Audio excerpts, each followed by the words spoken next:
it look good? Does it, or is that Yeah, very good. That's good. That's That's there much better. There you go. That's much better. Got it. No, well, thanks, Jay. Thank you. You know, Enjoy it's your live. dinner. You know, it's live. It's all happening right now. It's like, That's it. yeah, it's like going to the races and you hear the bloody announcers calling the horses and someone's coming into the office. Yeah, that's it. So without further ado, we've got a special tonight, folks. So hence the reason we're doing this simulcast. It's on Radio FM 88 Australia, YouTube and Facebook, and X's Radio FM 8 Aussie. Later on, you can go to Spotify, iHeartRadio, Apple and Amazon. Now, our guest, and there's a special one off. Andrena's here from the UK. And our guest, David's been on the show 3 times. And he's coming forth to explain to us something that is, I thought the 3rd show was right out there and you just couldn't believe it. It's awesome. But he's now stepping up to talk about his new teacher called Harold. So without further ado, Andrena, would you like to take it away, mate? Right. Good morning, everybody. Good day and welcome wherever you are in the world. And like Jeffrey said, it's our pleasure to have the lovely David back. Apparently the 4th time. I thought it was the 3rd. Flipping out. Time moves on, eh? Anyway, it's lovely to see you, David. And lots of questions. And I know that some people have already messaged me about different things. So I should bring them in the conversation, or if anybody wants to ask any question. So for those of you that don't know David, he's got a huge following on the Gold Coast and all around Sydney and here, there and everywhere. Well known for his psychic flower readings. He's been a coach, philosopher, public speaker, and he's an entertainer. There's no doubt about that. I reckon that's your best way of describing you, as an entertainer. So without further ado, you've had a new lesson, if you like, to look into and follow, a new master teacher, which is apparently Harold. So I don't know if you want to give a quick little brief synopsis about yourself, just brief, because I know the health that we're going to talk about, and we're going to talk about the C word, because I think I said to you before, over here on UK television, the adverts that you see come up now are saying 1 in 2 will get the C word. It's all fear mongering, we know all that, but anyway, apart from that, we're going to come in from a different angle. So welcome, David. And do you want to do a little brief about yourself, if you can? Oh, lovely. Thank you, Andrena, and thank you, Jeff, and thank you both for having me on your lovely show tonight. It's my privilege and honour to be your guest here today, all the way from beautiful sunny Sydney in Australia. Just as a little bit of a snapshot about who I am and what I do, I have had the enormous privilege of calling Jeff and Andrena, 2 of my very dear friends, for quite some years now. And a little bit of a background synopsis on what I do and what David Laws is all about. For the last almost 20 years, I've been have been a professional psychic, and that's been my my main source of living. So in essence, guys, I've not worked in nearly 20 years because my work is not work. I don't consider it to be work. It's a privilege to work with spirit. What are we going to say? No, I forgot to say, I'm on a farm. And some of the sheep are being kept up this end of the farm at the moment, and then they're at the gate protesting. So if you hear noises, it's nothing to do with me. It's the sheep outside the door. That's your story. Yeah, totally. Oh, that's funny. I love it. See, that's the great thing. That's the great thing about podcasting, when it's real. It's real. I just love it when you've got all the little bibbles and bobbles happening in the background. Yeah, so that's been my thing for the last 20 years. Now, around about, I forget how long, maybe the last 30 years, I've been very interested in alternative medicine, understanding the true meaning of mind, body and spirit, or mind, body and soul, because it's all interconnected, it's all interlinked. And too many people think that when they get sick, their body is just, getting sick for no reason, and the body, there's a disease of some sort that's hating them and causing all these issues. But if people just only begin to understand that our body is merely just a messenger for what is going on in our life. So anyway, but we'll get into that through the course of our talk. So about 30 years ago, I embarked on studying a little bit about alternative medicine, learning a lot about the basics of alternative medicine, how it can work energetically with the body, and understanding that we're all energetic beings, and that we're all these little blobs of beautiful love and light and energy on two legs. And everything in our life, body or our physical surroundings, everything vibrates at an energetic level. So that's pretty much it. So as far as my work is concerned, I'm actually, I'm a psychic, as I said, but I actually read flowers. And some of you might find that a little strange. I won't waste too much time on that, but it's based on that beautiful ancient psychic art of psychometry. And psychometry, some people pick up a piece of jewelry or an inanimate object, and they can read the energy of that and elicit some messages and guidances from it. That's exactly what I do, except I utilize flowers or leaves, piece of bush, anything from nature. I connect with the nature energy spirits, and they convert into messages, and I channel those. And would you believe this year is my 40th year when I started on the journey of discovering my spiritual side. And yeah, so it's 1986 is when I kicked off, and I think I was 25 years old at the time. So I've given my age away now. I don't look a day over 64 and a half, do I? Anyway, so, but it's been a 40-year journey, but virtually 20 years as a professional. Yeah. Wow, in a nutshell, that was very good. I'm impressed. Thank you. See, it is for me, isn't it? I should have said, put the kettle on. I was thinking, oh, how long have we got? Yeah, that's right. Right. Let's start with your latest journey that we're going to talk about. Sure. So, how did it come about, and what were you experiencing first? So, for people that don't know, you've had esophagus cancer. So, did you start getting like funny symptoms in your tummy, or no, basically what it was, Andrena, it started around about late August, early September, and it just started ever so subtly because I was eating a meal one day and I swallowed some food, and it seemed to take a little while to get down, but it got down okay, and I didn't think that much of it. And a few days later, I was eating maybe a piece of steak or something, similar thing, seemed to take a little while to get down, didn't think a lot of it. But over the ensuing weeks, I noticed a couple of times, I thought that my food's not going down, and I just didn't know why. I'd never experienced anything like it. So I went to the doctor and explained, what was going on. So she put me through a series of tests, and she sent me for a CT scan, a blood test, a blood analysis, all came back negative, nothing at all. And thank God I insisted. I said, well, honey, there is definitely something amiss because I'm not swallowing my food correctly. So I will insist on another test of some sort. She said, well, I can send you for an endoscopy, which is where they put a camera down your throat. They put you under a light anesthetic and take you into hospital, and they do that. So they did that, and that's when they discovered that there was a mass at the base of my esophagus, and there's a they thought it was cancerous. But they took the biopsy, of course. I didn't even know about the biopsy being done. They do these things without telling you, because I'm not a big fan of biopsies being done. But anyway, that was done, and it came back as what they call an adenocarcinoma.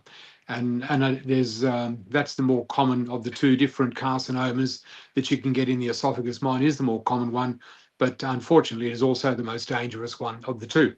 Anyway, so that was I was officially diagnosed on the 24th of November when I went into the La Trobe Hospital, and they said, you've got adenocarcinoma. So that's when my beautiful sister, Lynette, my sister had been a fully trained, highly qualified nurse for 40 years. She immediately insisted that I leave Tasmania for my medical treatment and go to Sydney, only from the point of view is that the tests were taking 2 to 3 weeks to come back, the results. Really? She said, it's just not good. Yep. She said, that's just not good enough.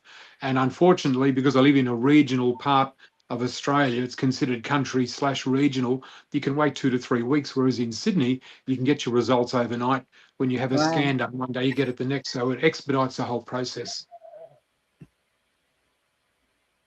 Yeah. Yeah. Well, yeah, it's amazing how different places, different areas take weeks, and others can do it immediately. Yeah, that's exactly. So I had, they wanted to perform a what they call a staging operation to see what stage I was at, where they make an incision in your stomach. And by that stage, this was coming back into January. Um, I was losing an enormous amount of weight because I couldn't eat, and my sister said it's time, you've got to act on this pretty quickly.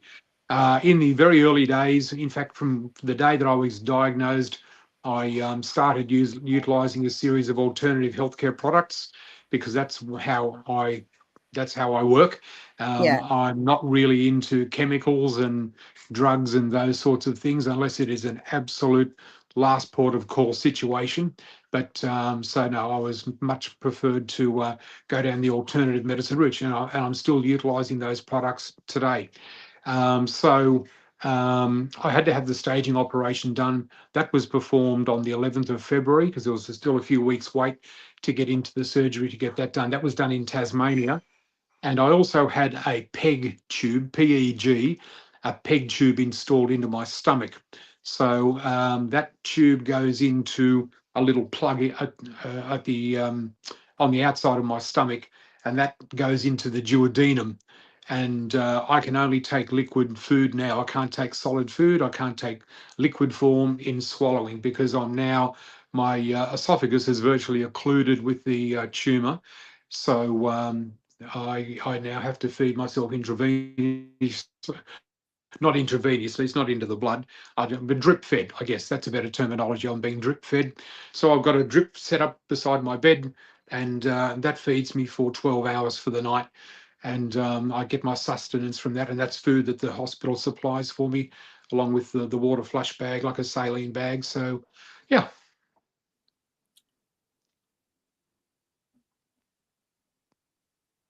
Oh, Still she got gone. me? Yeah, no, she's obviously the sheep's got her. The sheep's coming. Anyway, hey, that's I'll just come back to this. Hello. Yeah, I'm here, mate. You there? Hello. I can hear you, Dave. You all right? You got me? Can't Yeah, hear I got you. you. Yeah, I can hear you, mate. Yeah.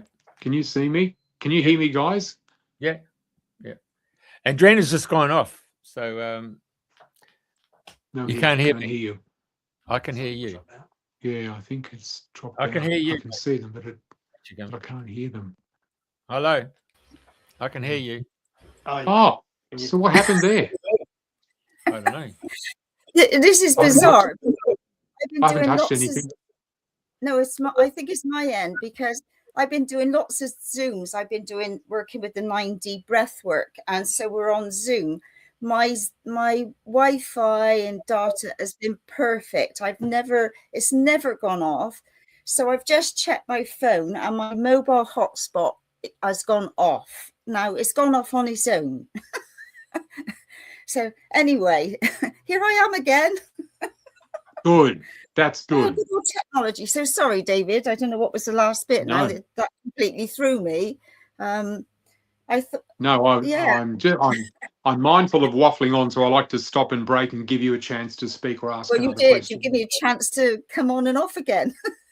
Oh, that's funny. Yeah. So you were saying that you do alternatives. So, like, I know a lot of people are linking the Ovid jab to lots of things, and I know that's not your pathway, not mine, but people do have choices and some don't have choices. So like, you've done the alternative. So can we go back? So did you have any guidance or any awareness that there was something big coming up for you that you didn't really understand what it might be, or any inkling at all? Not prior to this, Andrena. No. It's funny thing is my guidance is pretty good, but I'll tell you what. I do have to apologize, guys. From time to time, my voice gets a bit stuck because of this situation I'm in, and I have a little bit of spit comes up, so I have to discard that out of my mouth. So I do apologize for that. Don't apologize. We're very honored for you to share your story. Thank you.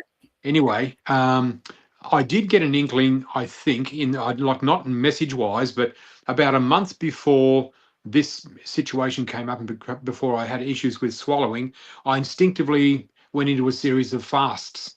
I was doing some fasting, and I started off with a 24-hour fast, and then I did that really well. Then I went into a 3-day fast, and then I ended up doing a 5-day fast.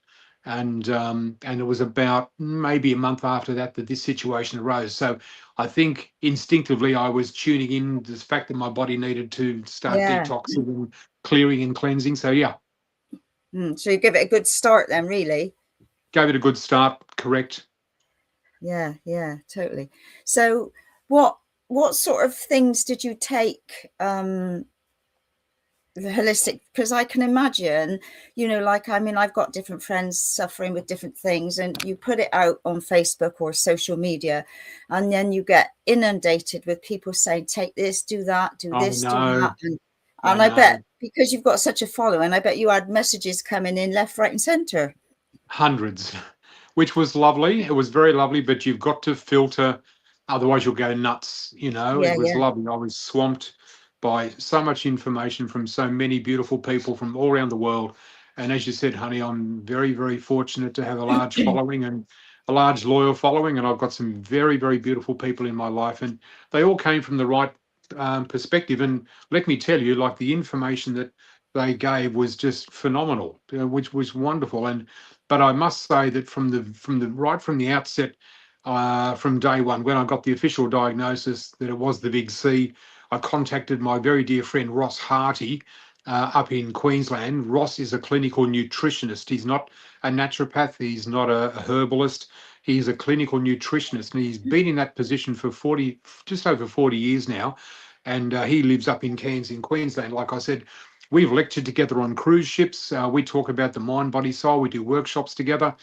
He talks about the body. I talk about the mind, spirit, and the soul journey stuff. So it was just natural that I contacted him to, tell him of my news. And he didn't stress. He said, oh, mate, he said, we can handle that. He said, we'll put you onto a series of products to start balancing your body and getting things in order and see if we can knock this on the head. So that's been 4 months now.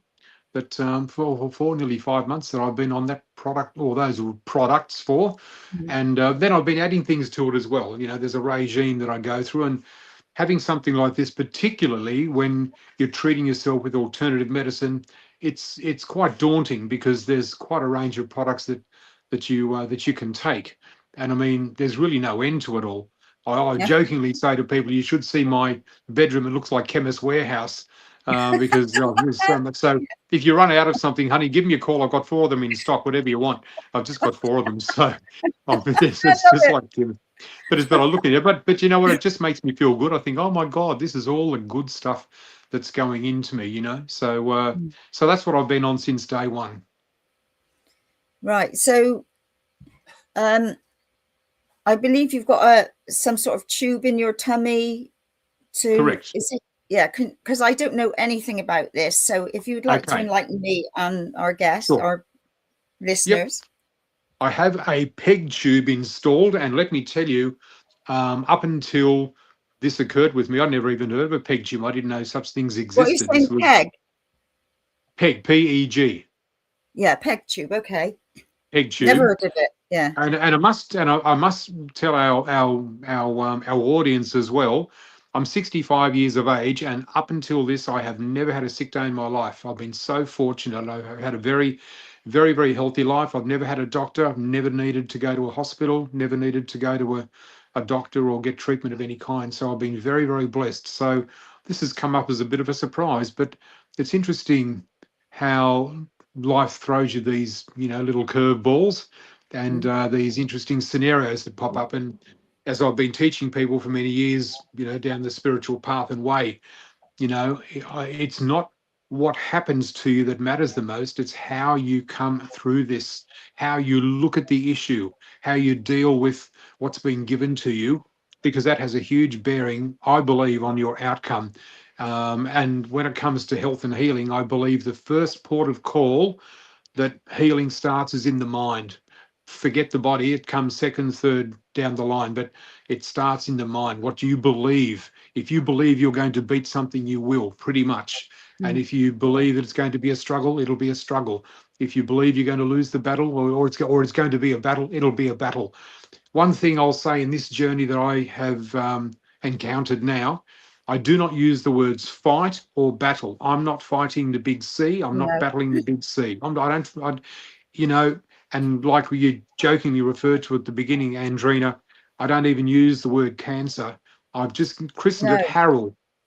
So I just say Harold is like a boarder who's moved into my house, and he's not really wanted. He's not welcomed. I don't really like him being here, but I've been told that I have to take him in as a boarder for a period of time and learn what I can from him.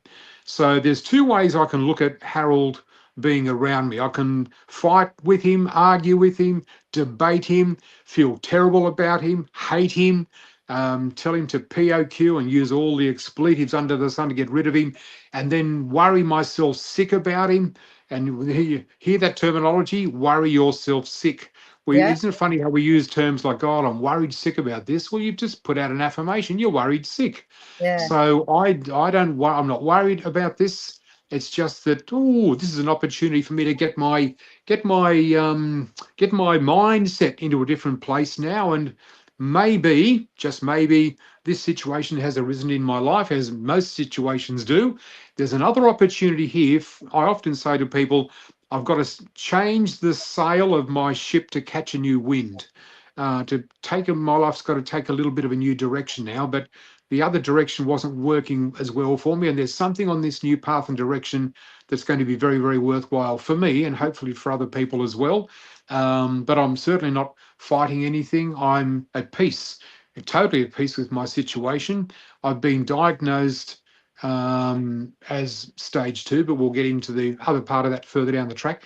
And that's where I'm sitting at the moment. So I'm just firstly balancing my mind and filling my stuff with, filling my body with all the good things. Yeah, because it's interesting. Like, people think it's happening for you, not to you. Correct. And it is a master teacher. You know, whatever we got. I mean, I've got a book here called The Secret Language of Your Body by Inna Siegel. And, you know, when I've got something on or something's happening, like at the weekend, for about a week, I've had an awful neck ache and what have you. So, you know, I've looked up who's a pain in the neck, blah, blah, blah, and all the emotional things that you do, and worked through clearing lots of things. You know, could it be this? Could it be that? Whatever. You know, it's looking at, like you say, your spiritual, your mental, your emotional, it's looking at all different things that are going on. And like, for me, I'm further down the track than you age-wise, but I don't act my age. I act my shoe size, which is size 5. Good. Which is more important. I love that.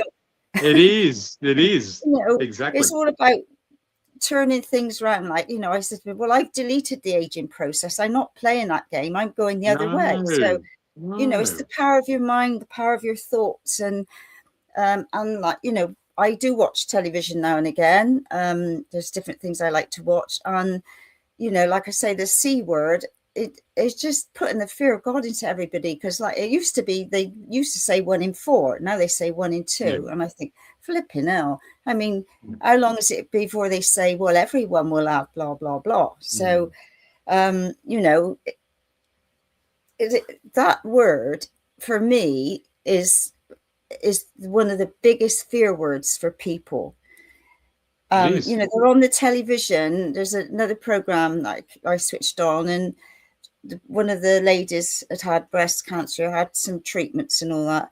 But instead of looking, what alternative can you do? You don't need to go down that road. There's nobody doing the alternative. Okay, well, what's going on your life? What do you think's caused this? What is your diet like? You know, you've got to look at. So, do you know, Andrena, you have hit the nail on the head in so many ways. I'll let our audience know that, interestingly, and this is not having a slight you know, against the medical profession. But of all the doctors, oncologists, professors, radiologists that I've been dealing with since November, do you know that I've been in 4 different hospitals? Not one person has asked me a single question about me. Nothing. No. No one has asked me about what's my diet like. No one's asked me what my lifestyle's like. No one's asked me anything. I walk into an office. Oh, hello, David. Now sit there. Take a seat. Let me just call up your results. Click, click, click, click on the laptop, and then all my results come up. And then all they talk about is treatment plans, and that's it. You're Now, a wonderful customer. oh, absolutely. Now, again, it's true, but I'm not having a slight at those people either, because they're not trained in that. But I No, will tell you something exactly. interesting. I did ask one of them, I knew the answer, but I didn't. I thought I just want to test the water. And I asked one of the doctors that I was speaking to, one of the cancer therapists. I said, what are your thoughts on alkalining the body, just out of interest, the importance of alkalining the body once you've been diagnosed with cancer? He looked at me like I had 2 heads and come from Tasmania. Oh, Anyway, he just looked at me and he said, do you know what? He said, you'd be better off to talk to the nutritionist about that. I couldn't believe it. I wow. just couldn't believe it. Couldn't believe it. And that's such He a had no simple interest. test. Just a simple little thing. I mean, I take a supplement. I take a very powerful supplement, one of the many that I take, but I do take an alkalining agent. It's a human grade bicarb soda. Yeah, I take that. I have a Yeah, little drop it's superior most soda. It's days. fantastic. Yep. Mm. Yep. So I mean, I'm on all that. So, but these people aren't trained in any of this. All they throw at you is radiation, chemo, and immunotherapy in the hospitals. That's all they know. Mm. And I've got a lovely friend called Melissa who's been diagnosed with stage 4, and she's got it in her spine, in her brain, and she'd lost the sight of her eye, so she's been wearing an eye patch, and she has really bad days and good days. But anyway, we went to see her in Poole Hospital. Well, I mean, I didn't think she was going to come out of there. I mean, the service was like 2-star, and yeah, the care just didn't seem to be there anymore. And they kept saying, we give you 2 to 3 weeks left. And so next thing, she's moved to the hospice. So, and I said to her, I worked in on the Gold Coast in Paradise Kids as a volunteer. And I said, don't take that on board. You're in the departure lounge, but you're in the wrong, wrong one. So, and I said, people do come out of a hospice, but they kept saying to her, you've got 2 to 3 weeks to live. Nobody ever said to her, look, you've come to the hospice. We'll do what we can to help you, to see if we can get you out of here. Anyway, I think there were so many of us in our little network that were healers and what have you, would go in to see her. And I think the just light was too bright in there. You know, a couple of friends went in singing with a guitar, and we've taken her in all sorts of natural products. So it was an education for the staff in the hospice, that was for sure. And anyway, they've sent her home. Wow. And so they've given her a bed and what have you. So at the moment, she can't use her Zimmer frame. She's got to go out in a wheelchair, but she's still going. And the thing is, when she was in the hospice, they kept saying to her, well, you've only got 2 to 3 weeks to live. And they wanted to give her end-of-life drugs all the time. So she had to sign paperwork to say she was not taking any end-of-life stuff. There wasn't any save your life stuff, you know, real education. And that's just one place. It's an eye-opener. It's definitely an eye-opener. And I have one other friend who's sadly passed on, and she was in one of the cancer charity people that got places all around, and she was in a white room. There was no pictures in there. There was no color. It was horrendous. And she was at the end, and I was thinking, that's terrible. We wanted to have serenity centers where, when we were doing our death work, where people could come into a holistic environment. Excuse me. You would have lovely smells of natural oils going through. You'd have lovely music or bird song, and you know, having something like that in the background when people are at the end. You know. But anyway. Absolutely, I can't agree more. I think that's fantastic. but I don't know. There's not a lot around like that. I don't believe. Not at the moment. There's not, but it's about Not bloody time. Something well. changed. It's about time something changed, and particularly in the Western culture, because the Western culture fears death because they know nothing about it, and it's been drummed into us from birth that cancer is, as soon as you hear the word cancer, you immediately think of the word death. Death. There's That's so right. much fear mongering around the whole of dying. Dying is a beautiful experience, and dying is a beautiful entree into the next life that we go on to. But Oh yeah, we can't wait. don't prepare people for this. My late father, Dad, he died during COVID, and we brought him home to die. And he had the most magnificent passing over, unbelievably beautiful. It was wonderful.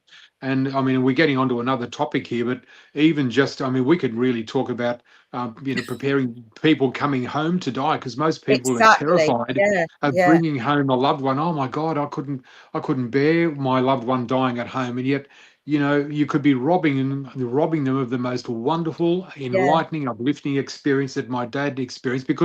And one of the reasons that we brought him home was we weren't allowed to visit the damn hospital because of the COVID regulations. Oh And God. we knew that he only had days to live, so we brought him home. So my sister, being a nurse, as you heard, we had him all set up with a hospital bed, and Dad was only home for 3 days, and he passed. And my God, he had a beautiful send off, most magnificent. It's another story for another time, but It is. Yeah. it comes back to what you said, Andrena. We really need. That's really piqued something with me. You telling me that. I thought, what a great idea that would be, to have a centre, for people to pass over in. Like Yeah. if In a they weren't able holistic to go home. environment.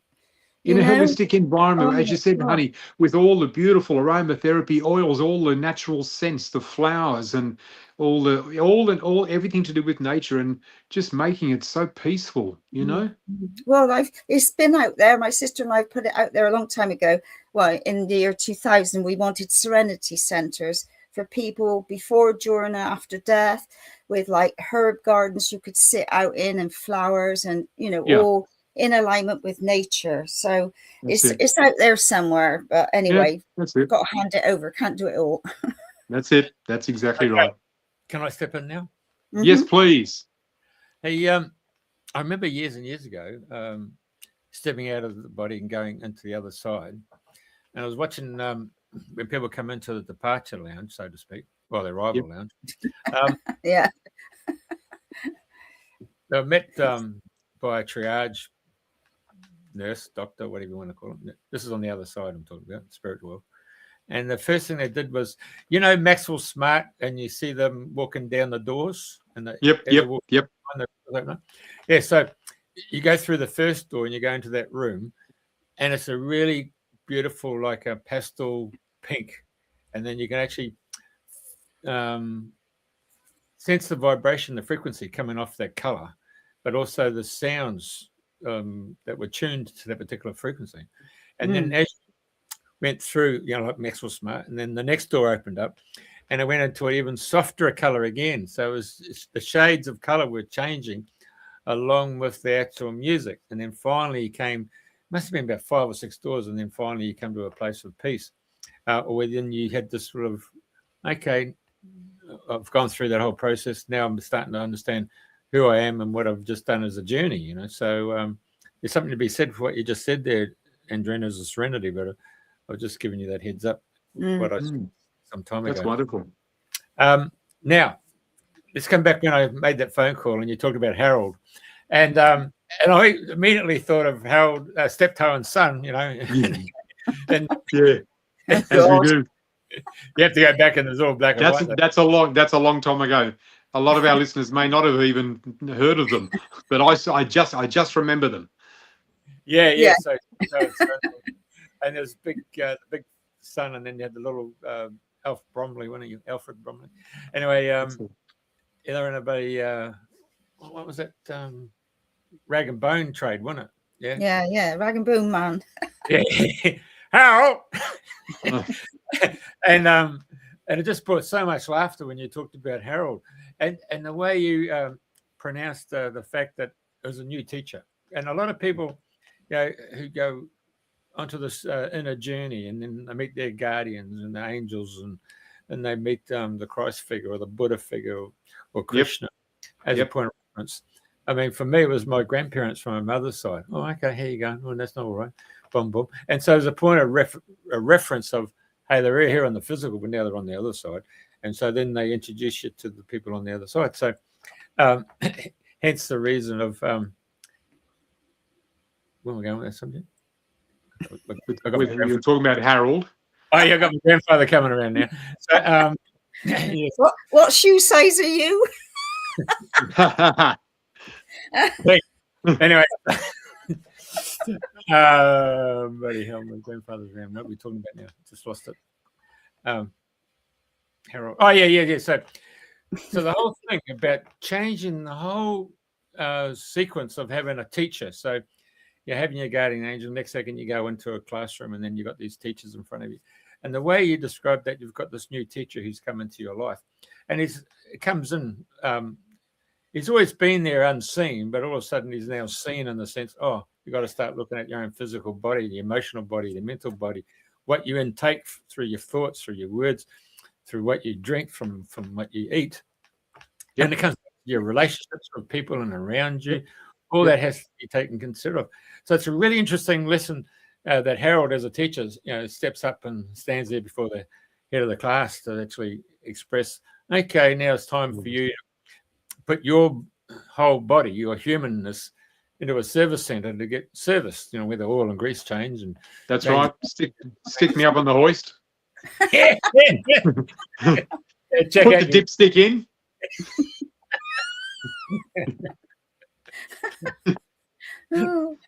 Yeah, so I mean, we're so used to taking a vehicle and just getting filled up with fuel. That's right. We take that as for granted, but we get belligerent at times when we have to put the car in for a complete service, and whether it's a timing. That's right. But then one day, Jeff, the warning light flashes on the dashboard. Yeah. So they either change the car. That's right. So do you know what? Here's the thing. On that note, that's a really good thing that you spoke. Sorry, I don't mean to interject, but I just need to say, I want people to think about this. When the light flashes on the dashboard, would you take it to a service center and get it checked out of concern, or would you just cut the wire because it's just bothering you, so the light doesn't flash anymore and you keep driving the car? Totally. And so that's what some people do. Yeah. And it's like, you give your car, you give it water, you give it oil, and all of these things. But how many people give oil, like when we do yoga or things like that, and sure, you might creak, and then we're doing exercise and you're crick, and say, get out the WD-40. But, it's these little things. You need to make sure you're drinking plenty of good quality water, good quality filtered water. I mean, the water over here, it's not called drinking water, it's called tap water. Well, tap water is not drinking water. But anyway, that's another story. And what was tap water? And then sort of having recharging your body, when you fire the car up, you being in that space of peace and quiet, ready to go on to the next journey. And meditation is a powerful tool. People don't take the time to sit and be still and just work on your breathing. You don't have to do complicated for an hour here and all of this. So, even if you just did 5 or 10 minutes in the morning, quiet time. That's it. Good old Katie. I checked my dipstick tonight in the car, of course. Good on you, Katie. It's looking at the little messengers and the little, and for you with Harold coming into your life as well, because you're such a public figure, people are following your journey. People are putting you on healing and prayer lists and all, as you do. But also, the way you're doing it alternative compared to conventional, people are following that and listening. So other people will take on board some of the things. So, you don't have to have a C word. You could have something else. And you think, all right, well, what could I do? It's like high blood pressure. People got pills. But what is bubbling underneath that you haven't dealt with, it's all these little things, but you can't look at that bit here and that. You've got to bring each little piece of the puzzle together to see what's going on and how you can heal yourself and help others to do the same. Correct. But see, a lot of religion has got to the point they've had these fantastic teachers that have come along, and but then they've been manipulated and turned into an idol, and so everybody's now prays to an idol. They're not actually looking at the actual individual who is ideal and the ideal way of doing things. If you can do these things, I can do it. So can you. Yeah. So you've got to look at the overall ideal, not the actual idol. So that's right. You're talking bringing everything back to the bare bones of saying, okay, we're going to build a whole new structure here, and we're going to relay the whole body into a whole new format. Yeah, visualization has been very important. I mean, visualization is so important, and Andrena, you touched on something that is so crucially important. Every word that leaves your mouth is creating your reality. So we can weave a life of misery or magic, starting with the words that leave our tongue. So if you constantly speak about being sick and that you're battling this disease, whatever it may be, you're affirming it to the universe, and you're affirming it to the cells in your body, and that's not conducive in any way, shape, or form. Even, I've been in and out of hospital half a dozen times or more now. Not one photo. I've said to my family and friends, no photos of me in hospital on the internet, like on social media. Nope, because I don't want that image out in the universe. There's people seeing me in a hospital bed, thinking of me being sick in hospital. I'll give them updates, but it's only a written thing. I'll have a photo of a bunch of flowers or something, but no one will ever see me in a hospital, no matter what, because that's not how we work. Yeah. But going back to words, I mean, like people say, oh, I'm dying for a drink. That's just one example, and you could go on and on with your words. And, like when people say to kill two birds with and I think, no, you do two things at once. Why would you want to kill a little bird? I know. And then you say things like, oh, I'm so sick of this. Yeah. And I'm so sick and tired, and we don't realize the words that we're using. But, I know of the word spell and spelling. Yeah. Even a lot of people don't realize that. For our audience out there, we all know what the word spelling is and how to spell it. But spelling, we are casting a spell with our words. Every word that we speak is casting a spell on ourselves and on other people. That's what spelling is all about. It's ancient time, goes back into ancient history, and people think, oh, I never thought of it like that. But we cast a spell with the words that we speak, and that's why we call it spelling. Well, can we go back to your peg that you've got in your stomach? So yes. Can you eat or drink anything through your mouth now? Nothing. Or is it still?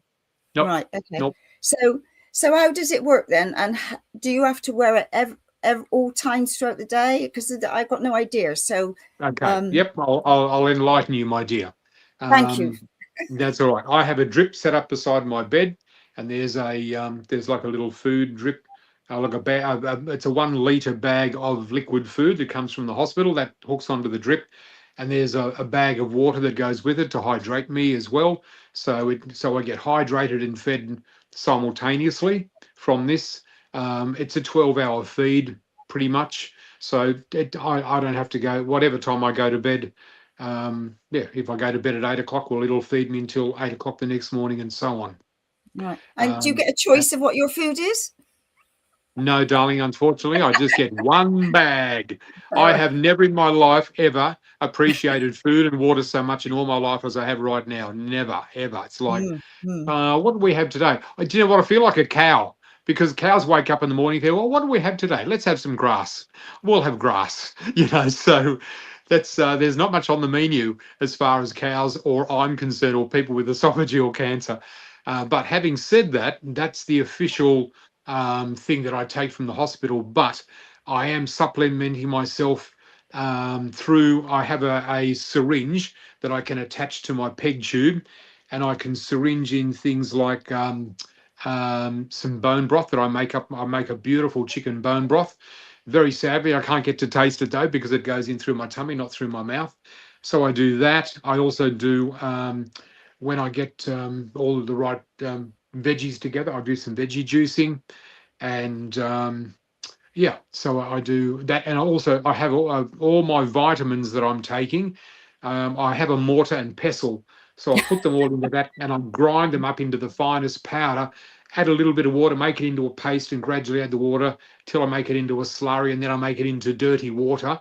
And I have about 3 or 4 syringes of all my vitamins that go in through my peg tube. Wow, it's quite a process then, isn't it? It's a process, honey. It's a process because I just can't put anything.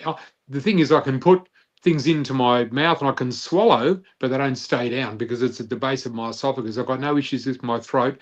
It's the base of the esophagus. It's right where the entrance to the stomach is. That's where the issue is, and it's coming out of my esophageal wall. So will you have to do this for the rest of your life? There's no. Oh gosh, no, nope. I'll only have to do it until we can reduce the tumor in my esophagus. So that's what I'm focusing on, is reducing the tumor through the products that I'm taking, through meditation and visualization. Visualization as much as I can, because the moment I can start getting that tumor to shrink, I can start eating all the right food and getting everything back in turn and work at rebuilding my life again.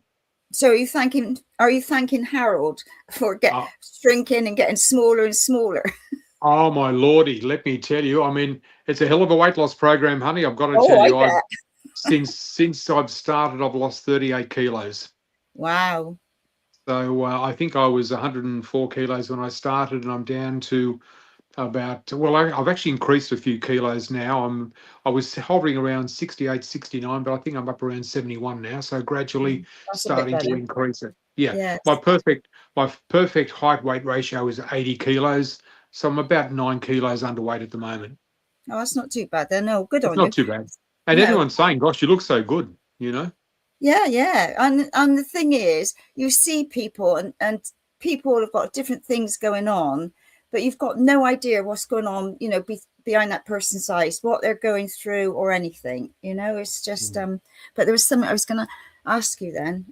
Yeah, so when you had the diagnosis and obviously straight away you can't eat, how did you, I mean, to be able to eat and drink and taste, you know, food and what have you. It's the joy of life. Yeah, yeah. So how did you integrate that? Because that, I mean, I can't imagine what that would be like, and listening to you. So how did you bring that into your being? Because that's quite a shock. It's not like, it was a shock, but it was something I had to. A little step. It's like all of a sudden. Well, within 3 to 4 weeks, I was eating less and less, drinking less and less, and I knew that I was in trouble. So, and again, excuse me, conferring with my sister, she said, "No, it's time for you to take action. You're losing way too much weight, David, and if you don't curtail this and get yourself sorted, you're going to be in dire straits." And I think she said the human body can only last 10 to 12 days without food or water, and your system starts to shut down. Excuse me. I remember one of the Don Tolman talks, he did a fast for 40 days. Can you remember that, Jeff? He shared his story. Yeah, but he still had liquid, didn't he? I mean, breatharians do it too. I mean, yeah, that's right. When they work with the sun. But hey, have you? I mean, everything has consciousness or conscience. Yeah. What's Harold got to say? Did he say you can't stomach something, or there's an? Well, that's a good question, Jeff. Because the thing that astounded me, I'm glad you're going down this path, because I met with Dr. David Murray down in Launceston Hospital, and he's the cancer professor who gave me the full results and the full treatment plan for what I would undergo. And he said, this might come as a bit of a shock to you, David, but he said, I would estimate that your adenocarcinoma started growing about 12 to 13 years ago. Really? I couldn't believe it. I went, what? He said, yep. He said, that's been growing for a long time. So the first thing I thought of, because of my metaphysical training and beliefs and understanding, The body's always a messenger for a metaphysical reason. Like, what's the spiritual reason behind this? Now, esophagus is about swallowing. So I immediately was taken to what could I not swallow 12 to 13 years ago. And it made total sense to me because that was around the time I had just come out of my divorce with my ex-wife, which was very amicable, thankfully. And for those of you that saw my previous show, you'll know the story that I came out as a gay guy and started a whole new life. But the difficulty I had 12 to 13 years ago was stomaching and swallowing who I was, because I had a difficult time coming to terms with that. Not that I didn't have any difficulty being gay, but I had a terrible time coming to reconciliate the fact that I had ended it was because of me that our marriage ended and family life ended, and I took a long time to get over that. So but over the last 12 13 years or more, I've done an awful lot of inner work and a lot of inner work, and I've done so much, and I believe I'm clear as a bell in that regard. But there was just something there that triggered that, and now it's sort of reared its head. So I've just got to look at this and deal with it from an energetic perspective, and not just pills and potions are all wonderful and good, but if things aren't lining up with you energetically, that's why we talk about the word disease, dis-ease. Right? And then because the opposite to dis-ease is at ease. We've got dis-ease at ease, and a lot of people don't realize that. People think, I've got a disease. Have you broken the word up? There's a dis-ease vibration, so something's not at ease with you. So I've got to work out how I can bring myself to become at ease again. And with the word as well, so many people say I got the C word, and it's like you keep affirming that you've got it. I know, and people use and they say, I hear it so many times. My tumor. It's like, well, it belongs to me. Well, hello, you're stuck with it if you don't change your language. And I know because like I said to you, I got the secret language of your body. And when I looked at it, I thought, well, what's the esophagus all about? And then like what you're saying about what you couldn't swallow, blah, blah, blah. And I thought, and then like when you say you go back the years and then you think, okay, well, what was going on then? Where was I? And I couldn't swallow what was going on at the time. I couldn't, you couldn't accept what was going on. You couldn't, and then somewhere you've got it and it's stuck there. And then obviously it takes its time to come out. That's right. When that time's right, I mean, that book is my Bible. I use it all the time. And people say, what does it say in your book? Blah, blah, blah. Food for thought. Food for thought. You don't have to, it's just giving you another thing to look at to sort of investigate, really. Yeah, exactly. People ask for the car parking fairies, ask for a car park, and it can manifest pretty quick. So, I mean, if that can happen, then asking Harold, hey, mate, hey, brother, hey, that's it. How do I love you? Point, you can move on and you can teach somewhere else. Well, I've certainly been doing lots of that, and I speak to Jesus, and I sent him a friendship request on Ghostbook. I love it. And he replied, so he sits beside me now, so we're friends. You got friends in high places, eh? I have, yep. See, they've got Ghostbook up there. We've got Facebook. They've got Ghostbook. So I sent him a request on Ghostbook, and he replied, yes, Dave. Yep, I'll come with you. So he and I are working together. So that's a lot of fun. And on that note, humor is the big key in this for me. It's fun with a capital F. It's all about the humor, because the humor, what it does to your vibration, energy. Listen, we all know what it's like when you're in fits of laughter. You cannot feel better when you are in losing it and your stomach's aching from laughter. It's the best feeling in the world. And that moment, along with love, the vibration of love, is the highest vibration a body can experience on planet Earth. And it all starts with loving yourself first, which you're not taught. Schools don't teach you about meditation, about your breath, about who you are, being kind to yourself and others. And all of these things, you know, the whole system just needs to like sweep the old out and bring in all the new. That's right. Well, actually, it really came about in sport. I mean, Dallas Cowboys, because it was close to Houston and all that stuff for the NASA missions, they used to get those big reels, you know, and they used to go and film their particular players, and they didn't slow it up into a big slow motion. So instead of a kicker coming in on special teams and only take 3 seconds, they turned it into a 15-minute movie, and then they created those float tanks, you know, the saline solution. And you lay down in that salt solution, and your body's not touching anything, but you're looking up, and there'd be a screen there showing your whole muscle memory, if you want to call it as such, visualizing the fact that you can kick this and you're going to get it. Yep, they did that in the 60s. I mean, the guy De Silva, you know, with his 2 girls there on the lounge floor, and he's talking to them, and you know, listen to what was, yes, Dad, and they repeated it, and that's how he discovered the theta waves, and you know, you can talk to the human body using theta.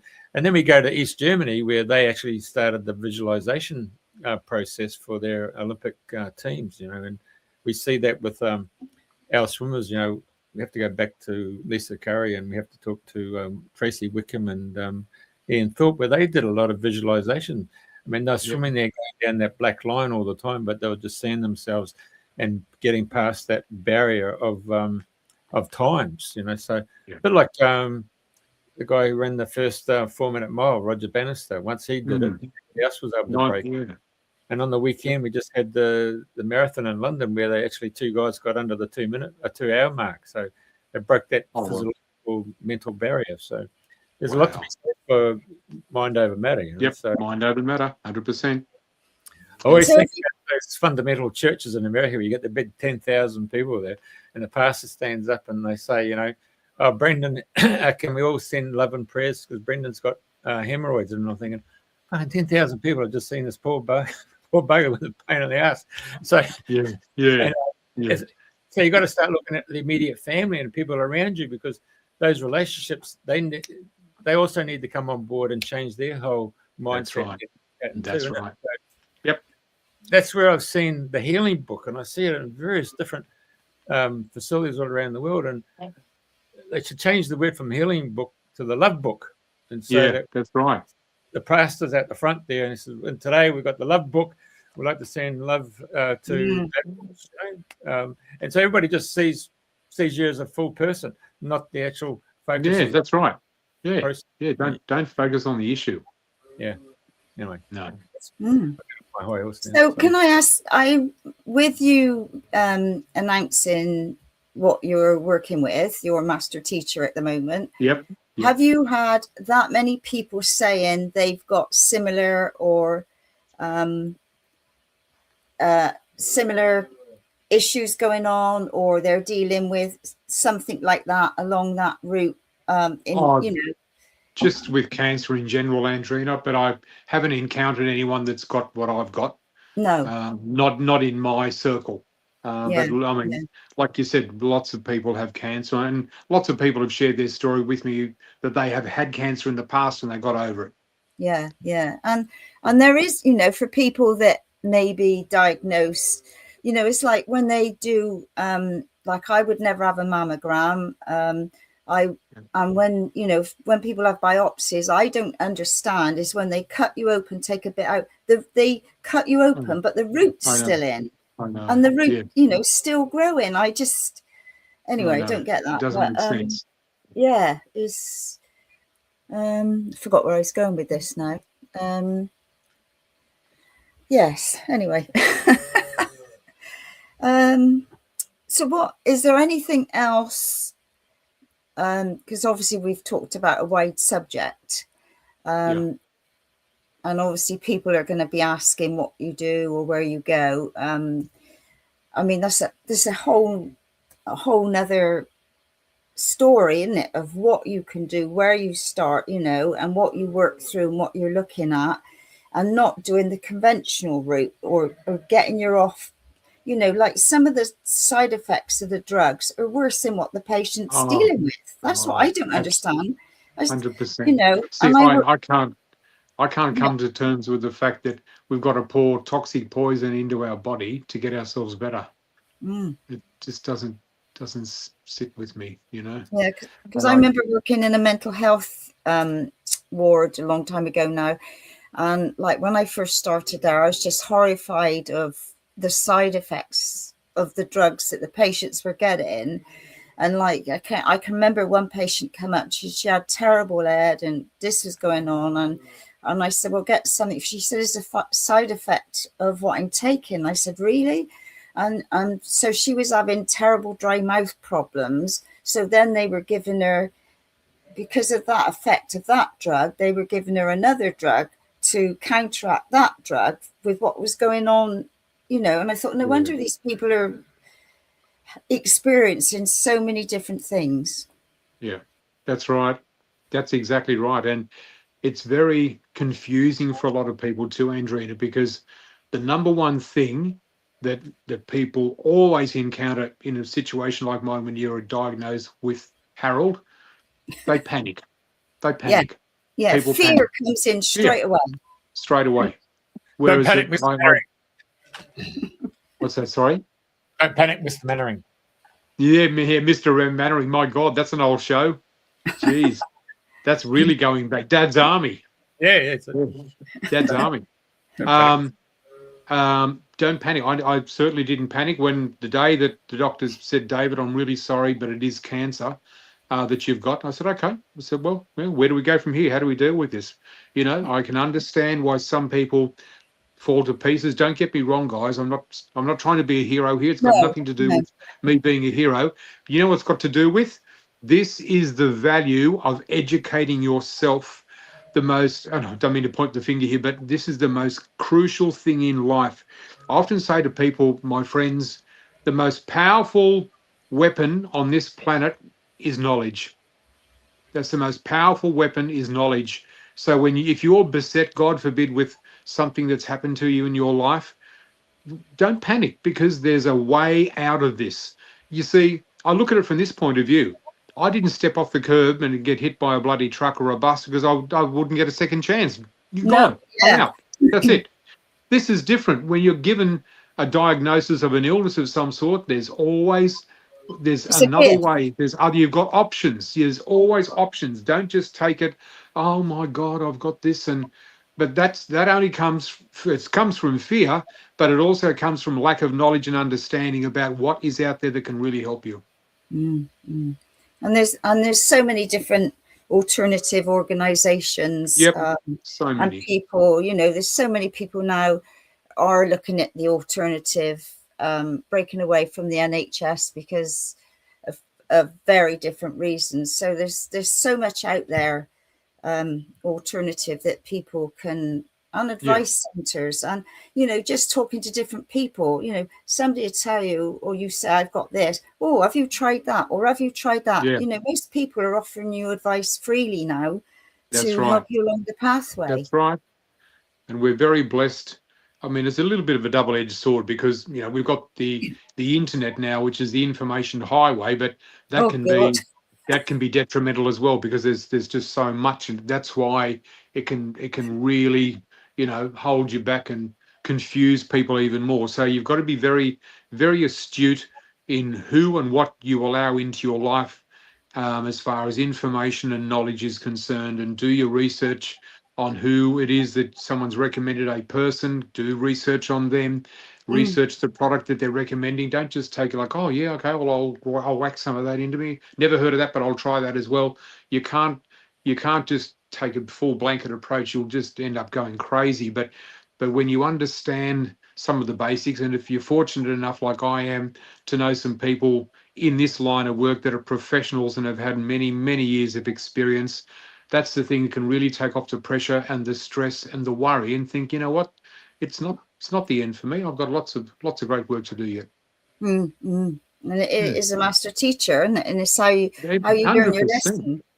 That's it. Yep, that's exactly right. So no, just another lesson to learn. Hey, go back to Dr. Momoto's work with with the water. Yeah, and we're seeing the frequency and the pattern on the highest vibration, which was love. Yep. We've also seen Andrena had the tubes, the solfeggio tubes, where they had the different frequencies that would came out, eh? What were they, 536 or something? And 528, yeah. 526, 397, and it goes on. So there's 111 in between each one, which a lot of people don't realize. Yeah, so there was the frequencies, but there's also the Amish people over there in Pennsylvania or Philadelphia area. Yep. I mean, they live a real holistic, grounded, earth-based lifestyle. But one of those things is still the act of prayer around the table. We're holding hands and saying. Yep. Prayer is so powerful.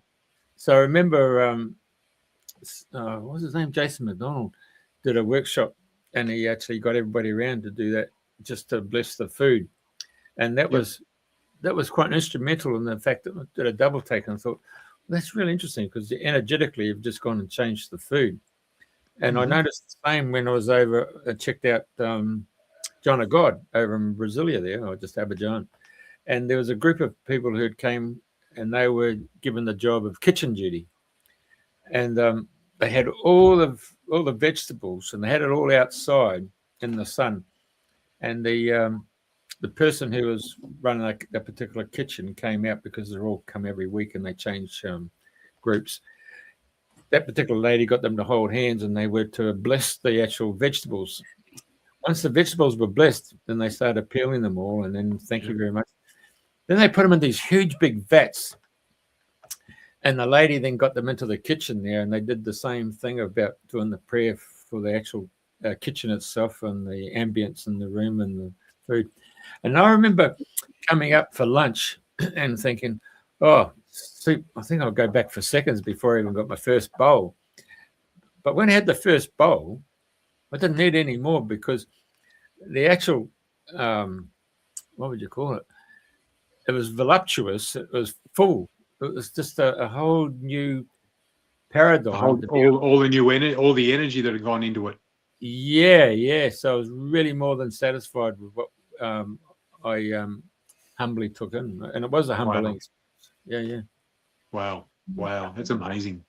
I know I've gone to retreats in the past, and we've all linked hands and done a blessing and done a toning before we've ate our food, which is important. So on that note, another thing you can do is your own inner toning, like the bumblebee. You just close your eyes and you're just doing the humming and sending it to where you need in your body. And that's so easy to do because it don't cost you anything. You just sit here going, but you can feel it going through your lips and outwards. Yep, if you keep doing it, it brings you into a very calming space. I listen to the Om. Yeah. All these, all these things make such a difference. They do. They really do. Now, I go to bed at night with the headphones on and I listen to a whole raft of different things and it's just fantastic. So I do a lot of subliminal reprogramming work as well with Dr. Joe Dispenza and the likes of that. So a lot of the times I'll find something to listen to and I'll just go to sleep. And they can last for 4 or 5 hours and have it turned down right low and it's going into my subconscious.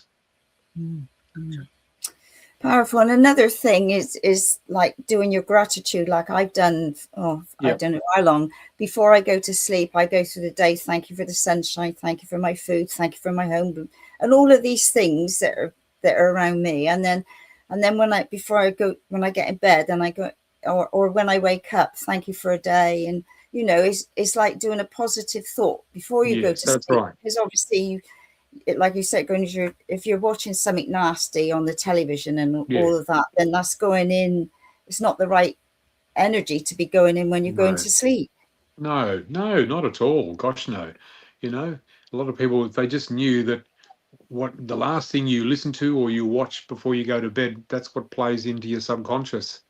So you've got to be very mindful of how we're programming ourselves because it's like a computer. We can change the program if we know how to do it. Yeah, delete. Get a different result. Delete. That's right. Delete. Delete Harold. Yeah. Thank you, Harold. Thank you, Harold. You are deleted. Press delete. That's right. Actually, I know this is right out of the field there, but if Harold's a teacher, he's probably in the school of thought. So there must be a headmaster.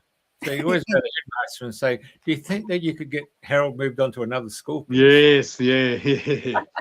Well, that must be Jesus.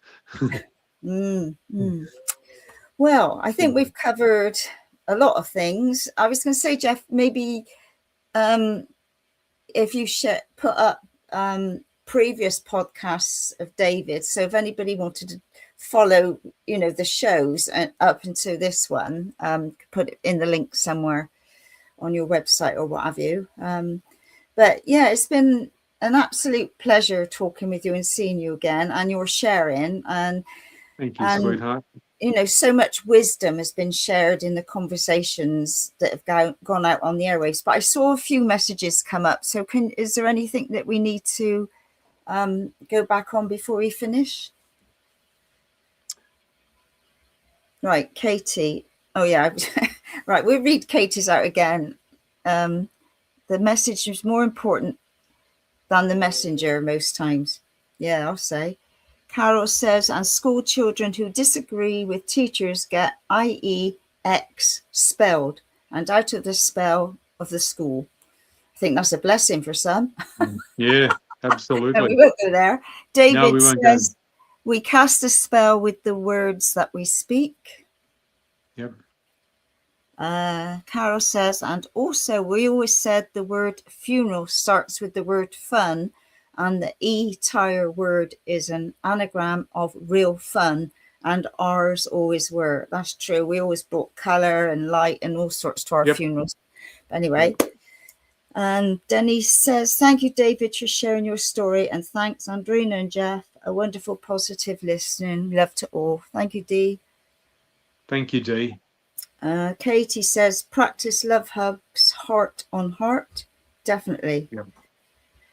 And Carol says, the 1939 Cancer Act forbids anyone from claiming there is a cure for cancer, that which survivors are in remission. I got my backup team outside. I was just going to say, that's not your stomach, I hope. No. And Katie says, Andrena, you just had 5 orbs cross your screen. I'll have to go back and find that then. Lynn's okay. Lynn McTaggart does circle work with intention and prayer. People were cured after 15 minutes of the circle repeating the intention. Yeah. Yeah, and sometimes people have got a shorter lesson to learn for whatever reasons. They don't need to go on a long journey, because each soul is on a different journey, different stages of life. And, I might look at that person. All right, shush. You might have to, look at that person. I think, that's funny. Well, why are they putting themselves through that? But I don't know what that soul's journey is. So, I've learned. That's exactly right. That's exactly right. And Dee says, each one of us, I am love, I am the light, I am the truth, I am. So there we go. Yep. Beautiful. And that was from Blossom. Yeah, Blossom Goodchild said that one. Right. Is there anything else you would like to share? No, that's pretty much it in a nutshell, I think, for now. Maybe maybe we could revisit this at the other end. Yeah, that would be lovely. Well, we wish you all the luck in the world with that. And thank you, darling. Thank you. And my chorus. Yeah, they're in harmony with what you're saying. So that's funny. Thank you. It's been an absolute delight. Aren't they calling out for mum? Ma? Yeah, they don't say ba, they say ma. Ma. Yeah, ma. Yeah, that's another story. Is it? What part of England are you in, sweetheart? I'm down south. I'm near Bournemouth by Poole. Oh, Bournemouth. Okay. Yeah. So Poole, I'm closer to Poole, which is much nicer than Bournemouth, I think, anyway, before I start anybody off. Nice. Well, when I heard the cows in the background, I thought, well, you're certainly not in London. No, sheep, actually. Right. Oh, there you are. Yeah. Anyway, right, well, it's been an absolute delight. So thank you so much for sharing your both so much knowledge, and wish you all the luck in the world. And Thank you, you, darling. Jeffrey. Thank you. And Thanks, thank you to Jeffro. everyone who's listened today. All right, very good. I got the butterfly in there today. I thought it was They look magic. like your antennas. I love it. That looks good. Yeah, like. That looks good. Yeah, the butterfly is landed. Yeah, okay. All right. Wonderful. Love your All right, work, guys. David. Yeah, thanks for Thank you sharing. so much. Thank you both. Thank you, David. And I Lovely look see forward you. to reconnecting. Sending you a big hug from across the miles, my darling. Thank you very much, and I'll send one back to you. Thank you, sweetheart. All right, and All right. we will talk Bye. to some more. Thanks, guys. Bye. Bye-bye. Just click that off.